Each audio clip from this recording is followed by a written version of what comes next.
No, go ahead. But travel is really fascinating. When I was in high school, I came out to Colorado for the National Junior Championships, and we had 5 sunny days in a row. I thought, wow, this is a new world record. I grew up in New England. You don't have 5 sunny days in a row. Then I found out that Colorado has lots of sunny days in a row, and knew that I wanted to live here. But I didn't want to be here all the time. I wanted to see Japan and Australia and Antarctica and Iran and the pyramids in Egypt, and I could do that through skiing. And whether it was ski racing or training or coaching or whatever it was, skiing has taken me all over the world. And the good thing for me is that I can decide where I want to go. The U.S. ski team didn't send me to Australia. I wanted to go to Australia because I'd heard so much about it, and I got the U.S. ski team to send me there for ski racing and training. And so I always wanted to make my own decisions about where I lived, how I spent my time, and fortunately in the world of skiing there are lots of opportunities and variety. It's been growing by leaps and bounds since you began. The amount of people skiing and the amount of ski tourism and the equipment and the apparel, it's gone ballistic. I mean, you have NFL jerseys, but people don't necessarily do NFL things. But ski people buy the stuff and then they go out and they get on the slopes. Yeah. And, you know, I love, when I was racing, part of the reason that I was a good racer was because I analyzed technique and then how to get my best performance when it counted the most in the Olympics, not the last day of practice or 2 weeks after the Olympics. But then I also loved ski equipment, and I changed the design of my skis or my boots or my gloves with padding on them, whatever, because I loved the technical part of equipment design. And you were tinkering constantly, huh? Yeah. And so when I stood in the starting gate at the Olympics, I knew my skis were in better shape than anybody else that I was racing against, even though they had specialists that would tune their skis or design the skis this way or whatever. I loved the equipment design. And so when I retired from ski racing, I joined Hart Ski Company and had some of the first carbon fiber skis. I had no-fog goggles and a number of these things. My ski boots were far ahead of their time because I wanted boots that were canted, that had adjustable forward lean, adjustable forward flex. And these boots are in the Colorado Ski Museum.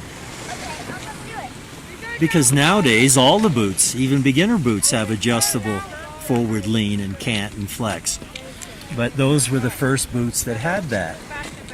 So I loved all the variety of choices on what I could do after I stopped ski racing. And so I found that I liked the clothing. So I had a line of Billy Kid clothes.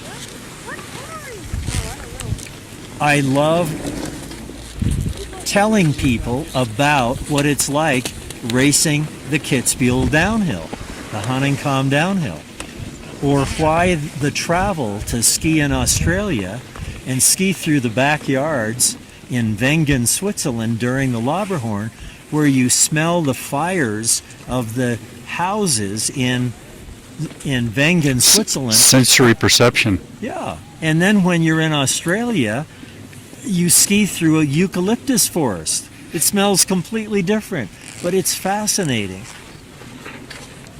So all of these things were really appealing to me, but what I found that I loved to do the most was help people ski better. So I do this free clinic at 1 o'clock in Steamboat, telling people how they can improve their skiing by watching the Olympics on television. And if they just want to sit there on the couch, here's what you can watch, here's what you can think about, so that when you go skiing the next time, you're going to ski better because you watch Ted Ligety and Michaela Schiffern and Lindsey Vonn. And so to be able to ski down with people for a half an hour and watch them change their ski technique to where they don't fall down as much, they don't use as much energy. Efficient skiing. Yeah, this is so satisfying. And what I think most of us on the planet want to do is to find something that's enjoyable, but also satisfying where you help somebody else out. These kids that you just saw here, you know, from England and from Alaska, and it's such a treat to have those kids learn how to ski better and dream about going to the Olympics. Well, I tell them in my racing camp, if you come to ski in Steamboat, we've produced more Olympic skiers out of Steamboat than any other place in America, probably the world. 88 Olympic skiers have come out of Steamboat before this Olympics in Korea. Now we have 15 kids from Steamboat that are in the Olympics in Korea. Well, all you have to do is show up and breathe the air and drink the water, and you got a better chance of going to the Olympics. You mentioned Killy and Klammer getting to the end of the run. So this is in their competition years. So my take on wellness is that don't you want to be, Jack LaLanne said, one of his best friends is a horny old 94-year-old guy. And so these people are functional, mind, body, and spirit, and even intimacy late in life. So that's what I'm talking about, not just winning the race, but winning the life is, yes, you are passing it back to others. You're seeing the joy in their face, but you're not walking away with crutches or a bunch of titanium in your spine, as many elite people who just keep going. They don't know when to stop pushing. Well, the guy that Jack LaLanne was most likely talking about was Banana George Blair. Do you know him? I haven't heard of him. Okay. Look at the Guinness Book of Records. He's in there on 2 different pages. He had a house here in Steamboat. He gave up skiing at age 75 to take up snowboarding. He snowboarded from age 75 to age 92, and he died at age 99. So he's in the Guinness Book of Records on one page as the oldest snowboarder in the world, and on another page as the oldest barefoot water skier in the world. I have seen him. Okay, yeah. always in yellow. Banana, that was his favorite color. That's why they called him Banana George. He had a house here in Steamboat. Fascinating guy, absolutely fascinating, because he loved what he was doing. And he loved teaching kids and people how to barefoot water ski. When I visited him in Florida with my family, he taught my 3 kids and me how to barefoot water ski. He just loves teaching people how to barefoot water ski. Well, most people, come on, barefoot water skiing, I'm not crazy. You take the worst falls. So Banana George invented this system to teach barefoot water skiing. In his boat, from the center of the boat, he's got this The boom? a boom Yeah. bolted to the floor that comes over his head and comes right out here. Then he's got a boom right in front, so that you sit in this little rope harness, and then you hold on to the bar, and now he drives the boat. And when he gets to the right speed, he says, "Okay, put your feet in the water. Okay, now lean forward and stand up slightly and slowly. And within 60 seconds, you have become a barefoot water skier." That is satisfaction. That's how I learned to slalom ski, was on a broom. All right. And so the thing is that I love Banana George. He's one of my favorite people on the planet because he did something that he loved to do, and then he improved other people's ability to do it and appreciate what barefoot water skiing and snowboarding are. Fantastic. Mucho gusto, muchas gracias, caballero. So we will see you perhaps mañana. Thank you for bestowing me with those lessons, those gems of wisdom, and your happiness. That's the most important part.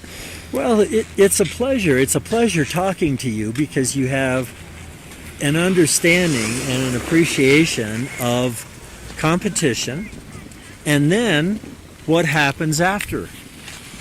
And if you own a bar, that's fine, but you don't want to be a bar potato or bar fly in your own bar 15 hours a day. You got to be a little bit like Jack LaLanne and other people who pursued wellness with a little bit of vigor, or Jack LaLanne's case, a lot of vigor, and then you get to an old place and your brain still works and your stress is low, and what a blessing. Yeah, and Banana George and Jack LaLanne were good friends, and you know, they're two very impressive people, and you know, we all hope that we can you know, be like them when we get a little older. There you go. Thank you so much, brother. All right, hope a pleasure. Hope to see you tomorrow. All right, nice to see you. All right, I have a phone call that I've got coming in. Yeah, here, keep it smooth. I love to smooth this. All right, good. Thanks. Take care now. Hey, Billy. Hi there. How are you? Right. Hi. So you actually got out to do some research. I do a lot more